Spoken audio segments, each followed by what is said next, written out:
Now, this is really bizarre to me because this screams 100% the Mao Zedong Great Leap Forward. Okay, I'll give you the context to this first, right? So China recently, more than one local level government needs to pay back debt. So they started using this slogan called smash iron pots and sell the steel. And the idea is to somehow generate enough money to pay back the huge amounts of local debt that's taking place or that's racking up in China. Now, it might sound really strange, right? What the heck is smashing iron pots and sell the steel?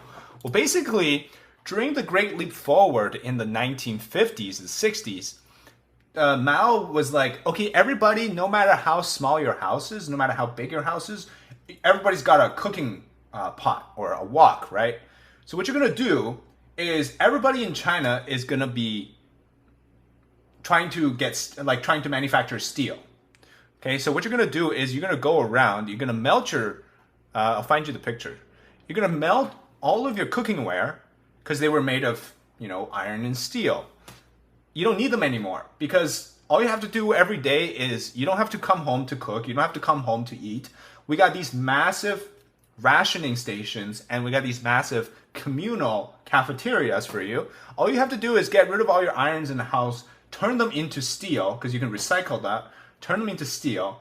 And it's called the big forging of iron or big forging of steel. So everybody in China for the period of 3 years was forging steel. Nobody did any farming, nobody did any cooking, right? They were just melting pots and selling steel. And that's where it came from. It was big forging of iron. So they literally just melted iron and put it into the furnace, created iron coming out of it. And then everybody knows what happened after the 3 years.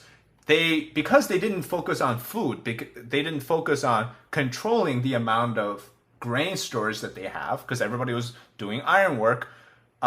3 years of great famine, tens of millions of people starved to death. So back then, these pictures are actually colorized, by the way.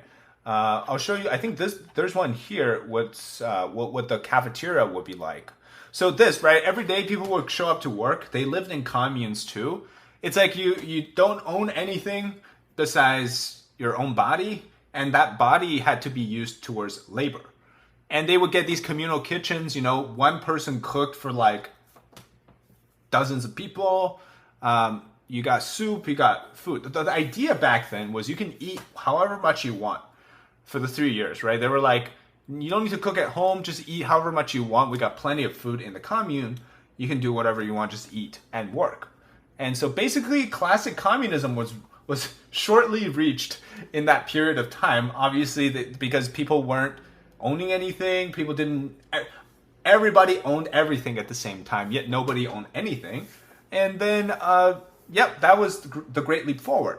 So then let's go back to this. What's happening now is they're not really trying to get people to sell off all their pots and pans in their homes, but what they're trying to do is they're trying to build this idea that they're going to tighten their belts and they're going to try to pay back the debt. But the problem is this phrase, smash iron pots and sell steel, didn't just come from random officials. It came from Beijing, from the top level.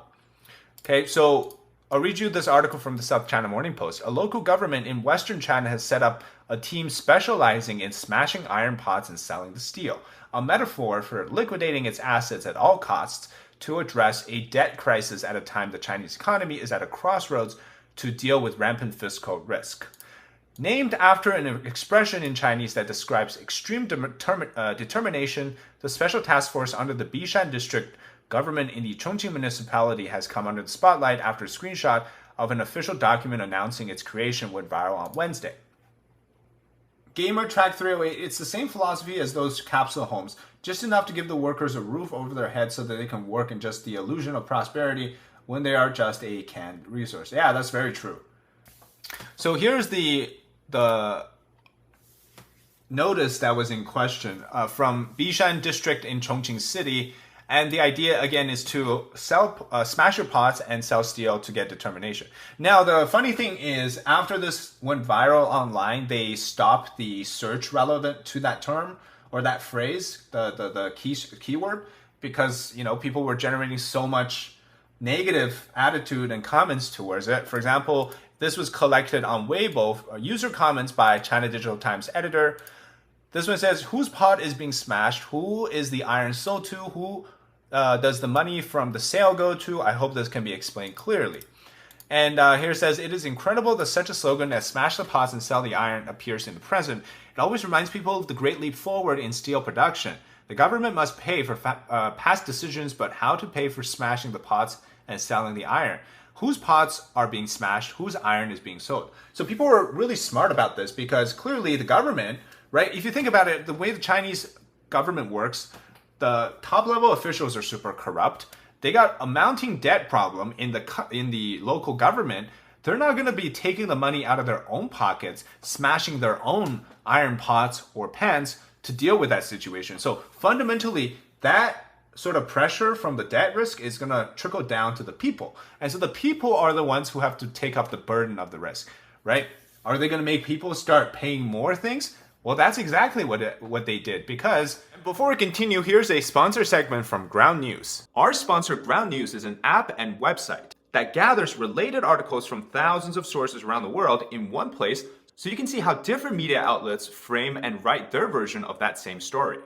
Every story comes with a clear breakdown of the political bias, credibility, and headlines of the reported sources. And the ratings are backed up by 3 independent news monitoring organizations. Yep, in this case, Chinese state media have also been rated as well. So let's take a look at this article, for example. China's own anti-doping agency is probing into the US as a way to get back at them for accusing their swimmers of testing positive for these banned substances, as we've covered.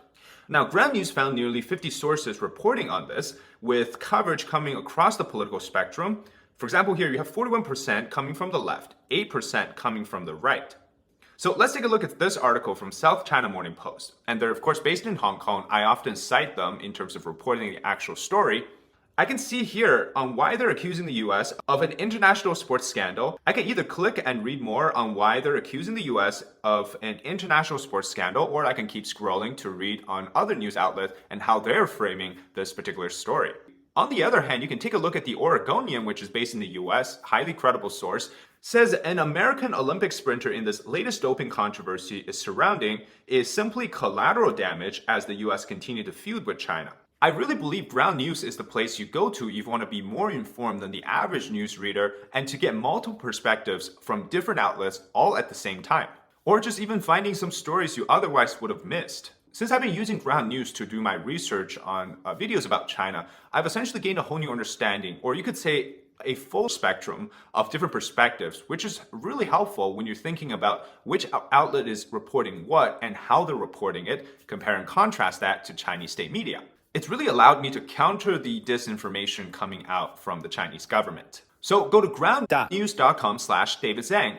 Or scan my QR code to subscribe today. If you sign up through my link, you'll get 40% off of the same Vantage plan that I use for unlimited access to all of their features. So show your support to an independent company that's trying to bring transparency back to media one article at a time. Guess what? Here's an article written precisely to direct people to that direction. Look, the title says, the government has sold all of its belongings. How can you still enjoy food and wine? It means that, look, our government officials have already sold off all of their assets. It seems like it's time for you to do the same. So the phrase smash everything has become very popular recently. It first appeared, blah, blah, blah, in a local government meeting document. Then it became a hot topic among the public. Officials have always been keen on pleasing others, and they're willing to cover up their mistakes. And now they're shouting, sell everything they have, which is not a good phrase. It's somewhat embarrassing and even abrupt to the good situation. This shows the local governments are having a hard time. Tone of selling everything is getting louder and louder in each place, which is more unusual.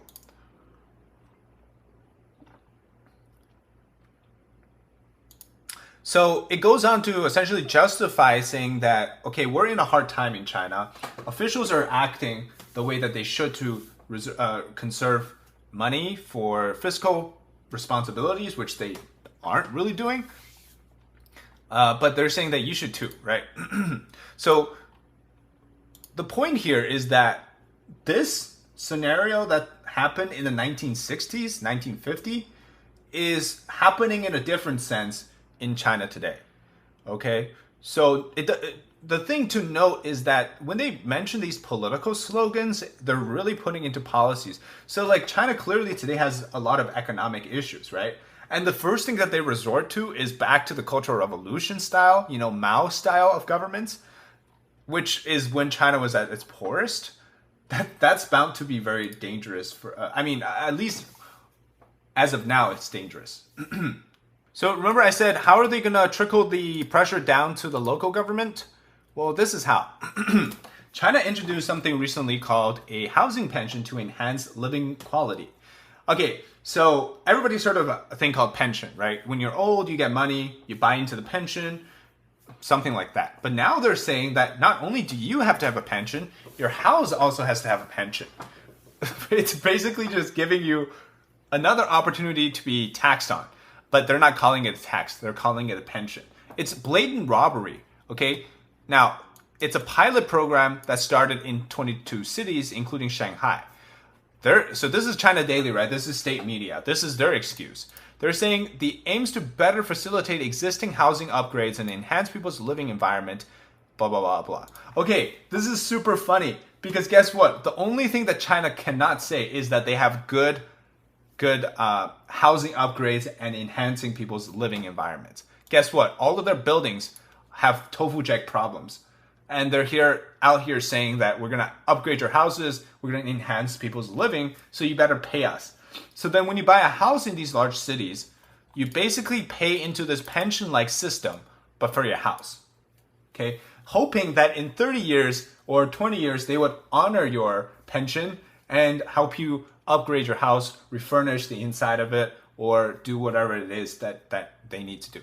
Now, you could argue that this is also happening in other countries. Like, for example, in the US, you pay things like property tax, you pay HOA fees, condominium fees, you pay a lot of different fees, right?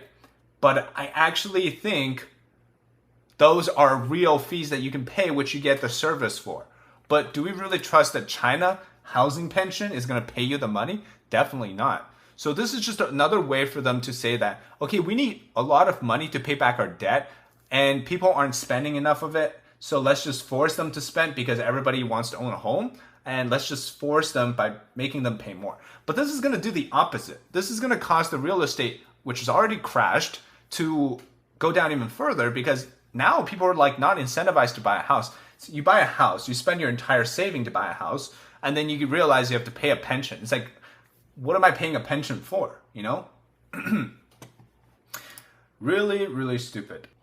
Next step is life pension. Exactly. Next step, you're going to get life pension. You have pet pension. My dog needs a pension too.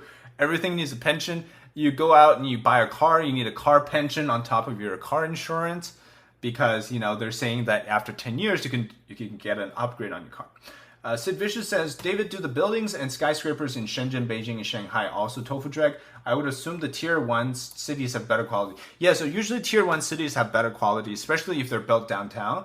If they're business structures, it's the residential parts of like outside of the downtown area that start to have problems. After 30 years, they will honor you and upgrade from styrofoam to concrete.